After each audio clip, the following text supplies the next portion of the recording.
Well, fearful. It was a traumatic time for them. Their best friends boycotting them. Their whole life, you know, put on its, turned upside down. And it's a most unhappy memory.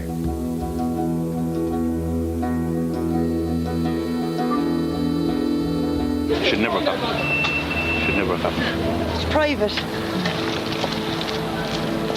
So small village, small community, I don't know.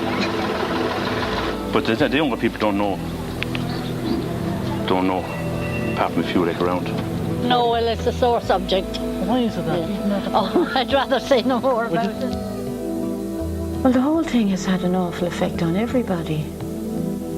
And what can you say about it? It's all very unfortunate. It had definitely had an effect on the family and the locality. And I know there are people in this parish, the present day, who believe that I'm as I am in a wheelchair because I went against the clergy.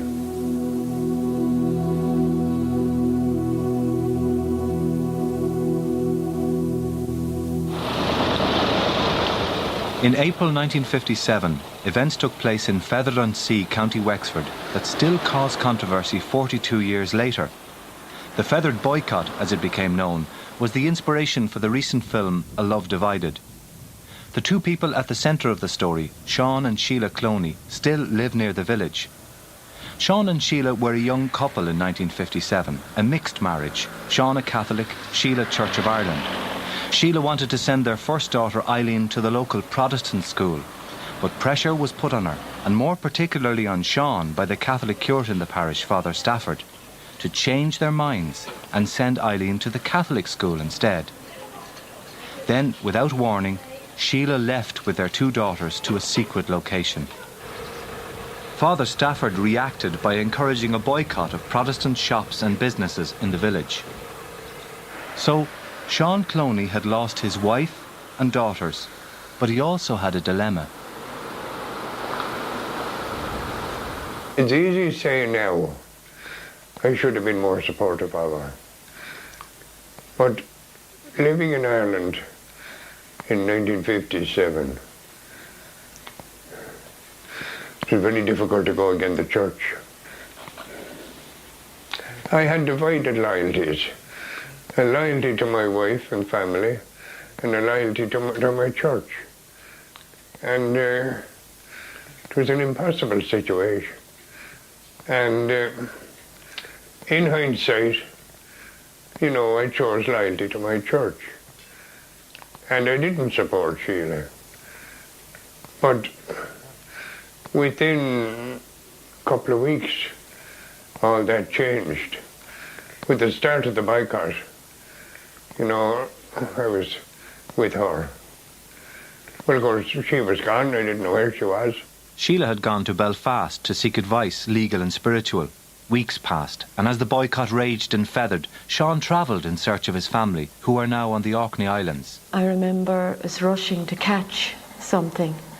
I can't remember whether it was a train or a boat, but we were running along a platform.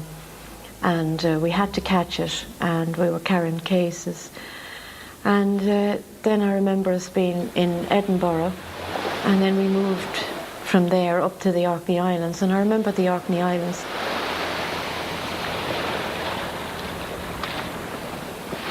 Apparently the two of them came back. My mother met my father on another island and came back while we were on the quayside. But it's very vague. It was very difficult to bring Sheila back to Fethard. She knew nothing about the boycott. Although when I visited her in Westray, she produced this photograph. It was of me, and it had appeared in Time magazine. So I had to tell Sheila all about the boycott and how hurtful and terrible it had been for our family, and for our father in particular. He was a cattle buyer and cattle dealer, and he had traded with people all his life, and they refused to deal with him. You know, it broke his heart, really. And he was the one who suffered most in the whole episode. I think he was the greatest man who ever lived in this parish. It destroyed his trust and confidence in people. People whom you regard as lifelong friends, you know, turning their backs on him.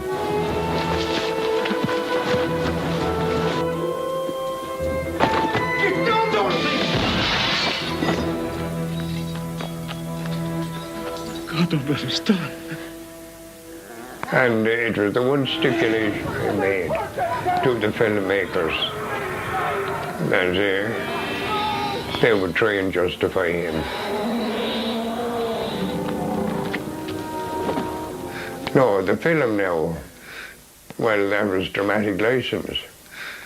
They give illustrations of, well, quite a little bit of violence. Maybe some would say quite a lot of violence. But there was nothing like that. We don't need guns. Because it's departing too much from the facts. But then they were out to make a film. It was a love story. An excuse, you know. And primarily it was a love story, and not a recording of the Fethard Boycott. The Fethard Boycott ended in August 1957 when the parish priest bought a packet of cigarettes in one of the Protestant shops. The bishop had apparently decided that enough was enough. Most businesses eventually recovered, but bitterness remained. Sheila and Sean reached a compromise. Eileen and her sister Mary were educated at home. Sean returned to running the family farm with Sheila. She didn't become involved in anything in the parish, and neither did I. And we just resumed life here, rather secluded, and worked from morning till night, as did the two girls.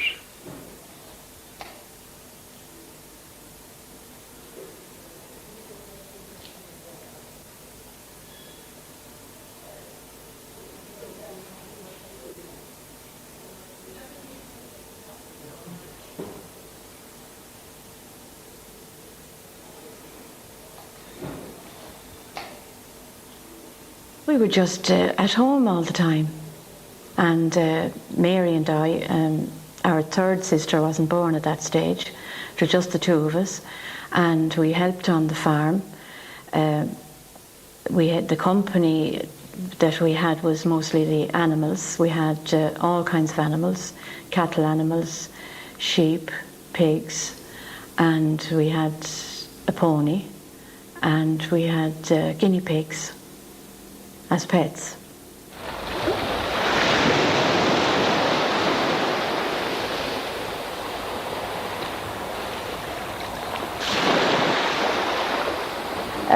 Well, I'm the third daughter, and I was born after the 57 events, and I first heard of it through my sister Mary, but I had already begun school.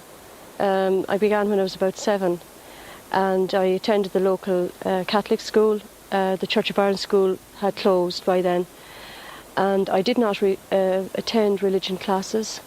My sister Eileen would collect me at the school, and I would come home for the religion and then go back again. And when I was old enough to cycle, that's what I did. And I didn't do communion, I didn't do confirmation. So I spent all my school years just of not going to religion classes, but yet doing all the other classes. To this day, Hazel's mother Sheila remains silent. She even refuses to be photographed. She just doesn't want to talk about it. It's in the past. Bury it, forget about it. And that would apply to her sisters as well. It's an unhappy episode. It destroyed their father. They don't want to talk about it. I just didn't see any necessity to keep it a secret. I could not, and my sister felt the same. We just didn't see it that way. I accept that she is a different personality. They are both different personalities, and that's her way of dealing with it, and that's perfectly okay. But I think that we also have our own personalities, and that if we have a need to not keep it a secret, well, then I think that we have that right too. I feel for her. I really feel for her, and I try as much as possible to be in the middle road, but that's not very easy either. And I respect her views, I respect her privacy, and I think anything we do in life, it's all a learning experience. And that's the way I would look at it. When you look at, she went away, and as a result of her going away, there was the boycott. Now, do some of our own co-religionists, or did they, point an accusing finger at her, that by her actions she brought this terrible misery on them all? Now, I don't know, I can't speak for her, but that's a possibility.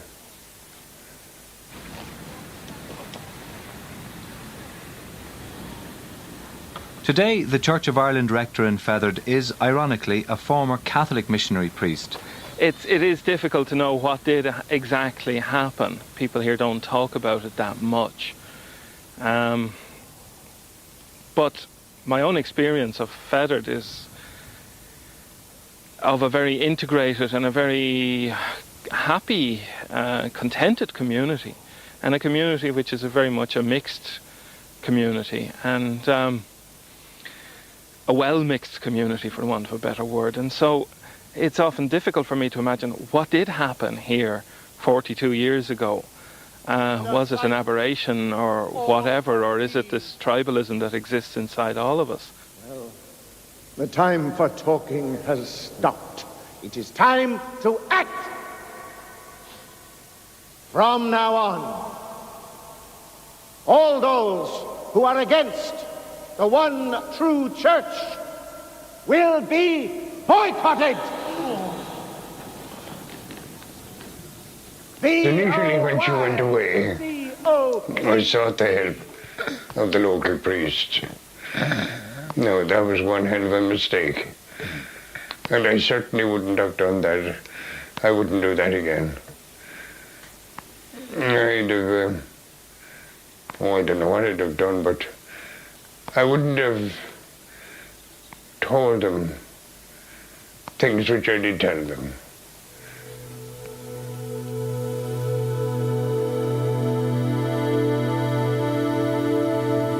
Sean Cloney's clash with the clergy didn't end in 1957. Father Sean Fortune was curate in Fethard during the 1980s.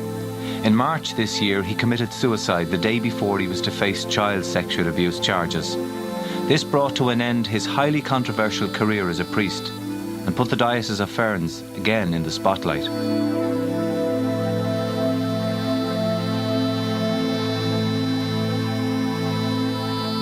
When Father Fortune arrived in Fethard in 1981, he came up against a strong independent parish hall committee with Sean Cloney as its chairman.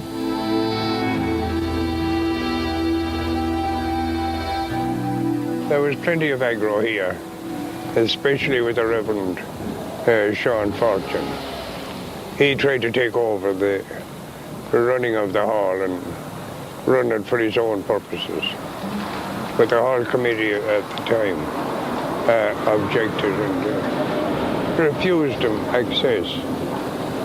However, he did manage to substitute the locks, but the hall committee sawed off the locks and regained entry, which was an ongoing saga for years. He tried to get control, and the hall committee denying him control. The church is a very powerful organisation, and it has tiers of authority, right up to the Pope and down to the local curate. And that authority can be wielded in all countries where the church exists. And if that authority is not used, well, somebody is failing in their duty.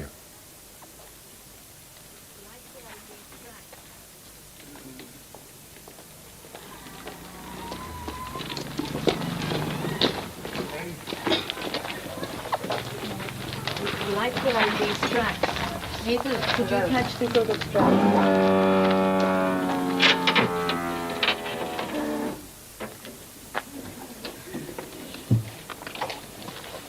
I was in a car accident, and I was in the driver's seat. My own door wouldn't open. However, I got into the passenger seat and opened the door and was about to get out, and somebody said, "Stay where you are, till the ambulance comes."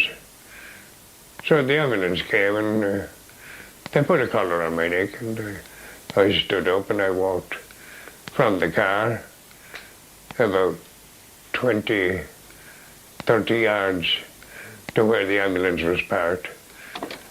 I was brought to Wexford General Hospital. And when they were waiting, they x-rayed me. And they discovered there was a fracture in my neck. So then they decided to send me to a Dublin hospital, which they did the next day. Now, my treatment in the Dublin hospital wasn't satisfactory. They crushed my spine, and I became paralyzed.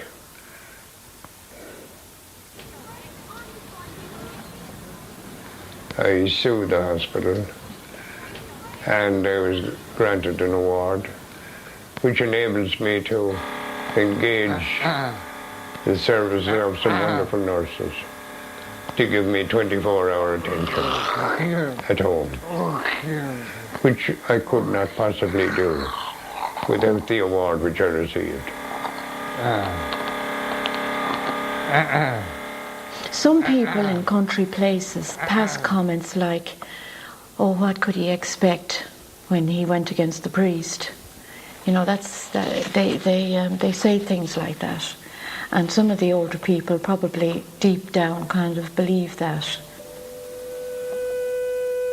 And just 1 year ago, there was another test for Sean Cloney's faith, when Mary, his second daughter, died after a long battle with liver disease. I remember her whole life, from the day she was born till the day she died. She was someone very special to all of us.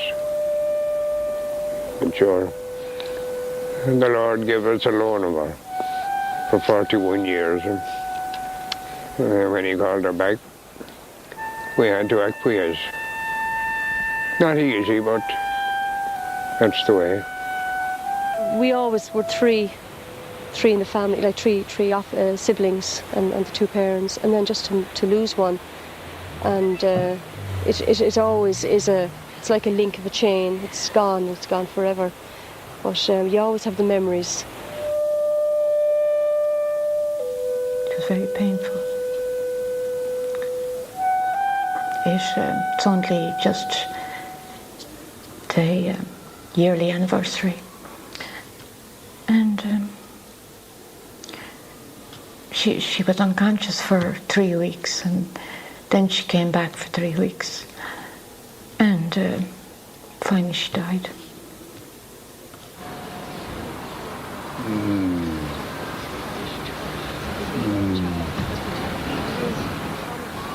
I also watched my father go down in a grave when I was 7, and my mother when I was 16. And then, of course, seeing Mary go down wasn't any easier.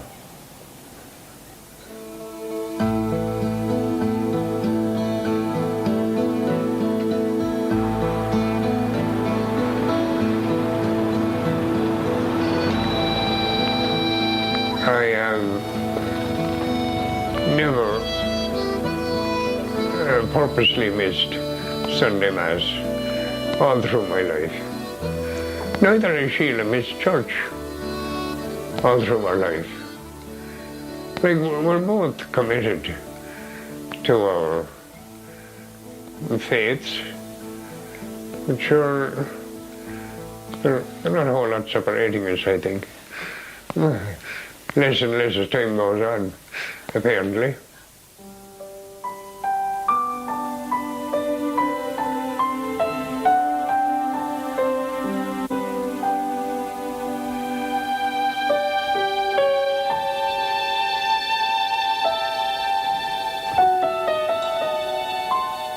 I can't really live without painting. And I've always, even from a child, I was always doing either drawing or sketching or doing something. It's just something I have to do.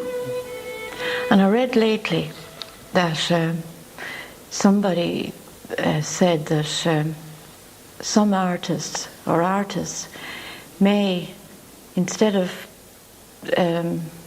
using religion, that their spiritual needs, they satisfy their spiritual needs through art. And maybe that's what I'm doing, I don't know. But it's something that I have to do.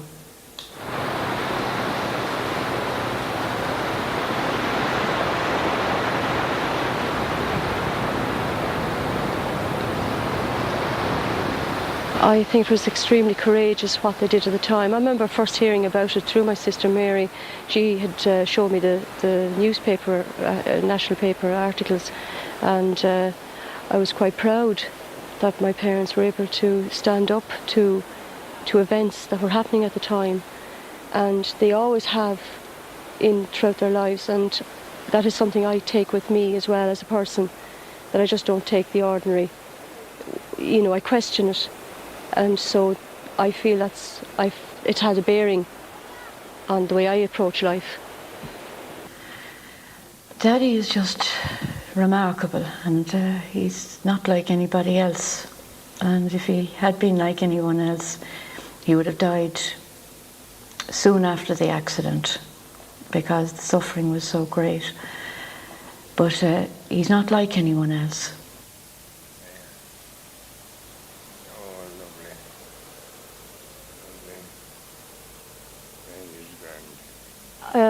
I would describe him as a very strong-willed, patient man who's a very kind, warm heart, and a very daring father, and who's thankful for any of life's blessings, whatever they are.